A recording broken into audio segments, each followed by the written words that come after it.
மத்தியில் ஆளும் ஐக்கிய முற்போக்கு கூட்டணி அரசின் தவறான கொள்கைகளே நாட்டின் வளர்ச்சிக்கு முட்டுக்கட்டையாக உள்ளதாக குஜராத் முதலமைச்சர் நரேந்திர மோடி குற்றம் சாட்டியுள்ளார்.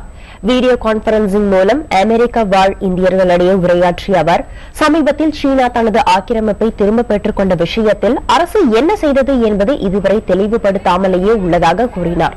குஜராத்தின் முன்னேற்றம் உலகம் முழுவதும் உற்று நோக்கப்படுவதாக குறிப்பிட்ட மோடி, இது தனது வெற்றி அல்ல என்றும் 6 கோடி குஜராத்தியர்களின் வெற்றி என்றும் தெரிவித்தார்.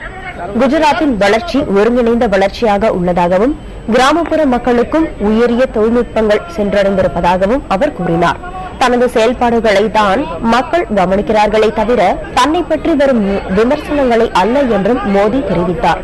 அமெரிக்காவில் உள்ள சுதந்திர தேவி சிலையை விட பெரியதாக சர்தார் வல்லபாய் பட்டேலின் சிலையை அமைக்க திட்டமிட்டுள்ளதாக தெரிவித்துள்ள நரேந்திர மோடி, அதற்கான பணிகள் நடைபெற்று வருவதாக கூறினார். குஜராத் தின கொண்டாட்டத்தை முன்னிட்டு அமெரிக்காவில் உள்ள குஜராத்தியர்கள் அமெரிக்காவின் 18 நகரங்களில் நரேந்திர மோடியின் உரையை ஒளிபரப்புவதற்கான ஏற்பாடுகளை செய்திருந்தனர்.